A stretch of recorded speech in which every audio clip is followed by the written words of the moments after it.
আসসালামু আলাইকুম।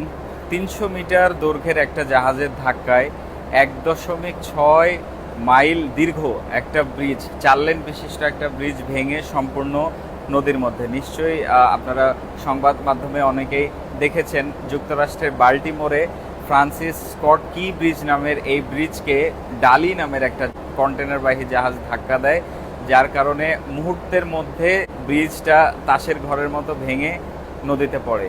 আজকে আমার এই ভিডিওতে আমি আপনাদেরকে এই বিষয়টা নিয়ে একটু ব্যাখ্যা দিব যে কেন, কিভাবে ঘটলো এটা। বিফোর দ্যাট, আপনারা যদি আমাকে ইউটিউবে দেখেন, please make sure you subscribe my channel. আর যদি ফেসবুকে দেখেন তাহলে অবশ্যই ফলো করবেন। জাহাজটা যুক্তরাষ্ট্রের বাল্টিমোর বন্দর থেকে ফুললি লোডেড অবস্থায় শ্রীলঙ্কার কলম্বোর উদ্দেশ্যে রওনা দেওয়ার জাস্ট আধা ঘন্টার মধ্যে ঘটনাটা ঘটে। সময় ছিল রাত ১:৩০। তার মানে জাহাজে ওই সময় ব্রিজে ছিল ক্যাপ্টেন, পাইলট, সেকেন্ড অফিসার এবং একজন helmsman. By the way, harbour pilot, আমি আপনাদেরকে আগেও এটা বলেছিলাম, আবারও বলি, এটা কিন্তু প্লেনের পাইলট না। জাহাজের পাইলট হচ্ছে একটা জাহাজ যখন বন্দরের ভেতরে যায় বা বন্দর থেকে বাইরে আসে, তখন জাহাজকে গাইড করে ভেতরে নিয়ে যাওয়ার যে দায়িত্বটা, সেটা পালন করেন হচ্ছেন এই হারবার পাইলট। হারবার পাইলট মূলত ওই এরিয়া সম্পর্কে ওনার অনেক ধারণা, বা ওই এরিয়ার উনি এক্সপার্ট। তো এই ধরনের সিচুয়েশনে ক্যাপ্টেন, পাইলট, সেকেন্ড অফিসার, তিনজন মানুষ যদি সুস্থ মস্তিষ্কে থাকে, তাহলে এখানে হিউম্যান এরর হওয়ার পসিবিলিটি আসলে খুবই কম। এখানে যেটা সমস্যা ছিল সেটা হচ্ছে জাহাজের মেইন ইঞ্জিন ফেলিওর বা জাহাজের পাওয়ার ফেলিওর। এই ঘটনাটার সম্পূর্ণ ইনভেস্টিগেশন রিপোর্টটা যখন আসবে, তারপরে আসলে পরিষ্কার হবে যে ইঞ্জিন ফেলিয়ারের পেছনে কারণ কি ছিল, এখানে কার ফল্ট ছিল। আপনারা ভিডিওটা একটু ভালোভাবে যদি লক্ষ্য করেন তাহলে বুঝতে পারবেন যে জাহাজটা যখন ব্রিজের দিকে আসতে থাকে, সাডেনলি জাহাজের ডেকের যে লাইট, সব লাইট বন্ধ হয়ে যায়। তার মানে জাহাজের পাওয়ার ফেলিওর।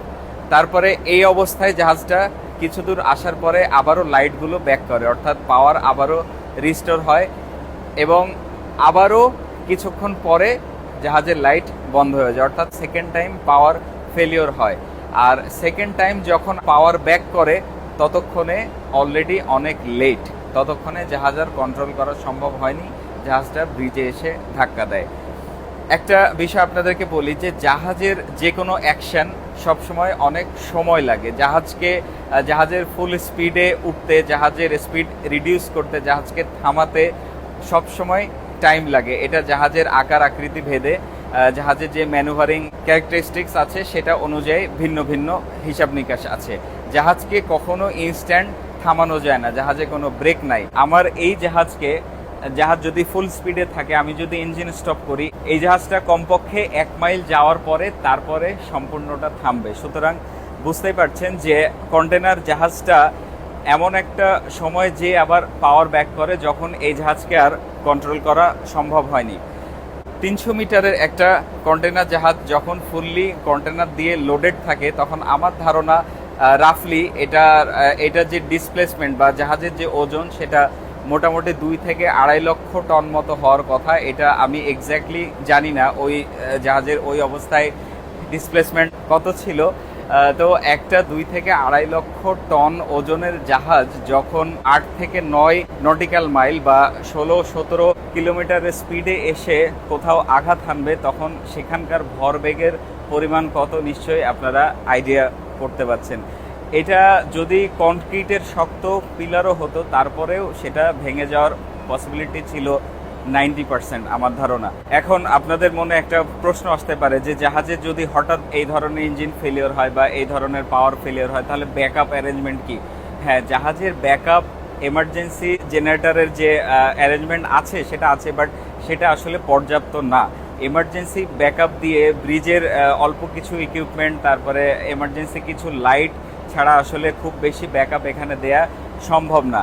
একটা জাহাজের এমার্জেন্সি ব্যাকআপ দিয়ে সেই জাহাজ সম্পূর্ণ কন্ট্রোল করা বা ইঞ্জিন চালানো সম্ভব হয় না।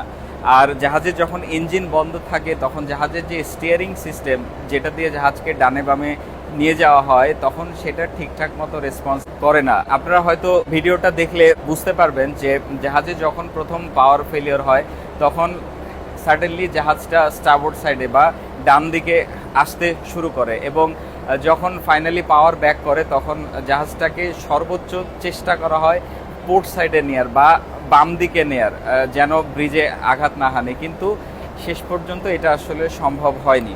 জাহাজের ব্রিজে ওই সময় পাইলট বা ক্যাপ্টেন ওনারা আসলে ওনাদের সর্বোচ্চ চেষ্টা করেন জাহাজটা যেন ব্রিজের সাথে আঘাত না হানে। ইভেন জাহাজের যে অ্যাঙ্কর আছে সেই অ্যাঙ্করটাও ড্রপ করার চেষ্টা করা হয়। যদি এই অবস্থায় এভাবে ইঞ্জিন ফেলিয়ার হয় তাহলে এত বড় একটা জাহাজকে কন্ট্রোল করা সম্ভব না।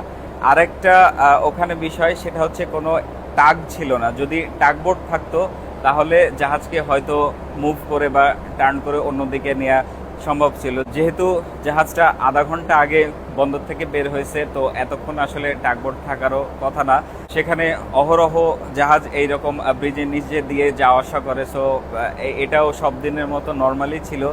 সাডেনলি এমন একটা জায়গায় এমন একটা অবস্থায় জাহাজের ইঞ্জিন ফেলিয়ার যে এটা আসলে ব্যাড লাক ছাড়া আর কিছু না। এমভি ডালি নামের এই জাহাজের আরও একটা ছোট্ট অ্যাক্সিডেন্ট স্টোরি আছে। 2016 সালে আমার কাছে একটা ছোট্ট ভিডিও আছে, আমি আপনাদেরকে দেখাই। 2016 সালে এই জাহাজটার পেছনের অংশ বন্দরে আঘাত করে। 2016 সালের পরে আবারও 2024 সালে এই অ্যাক্সিডেন্ট। এনিওয়ে, আজকে এ পর্যন্তই।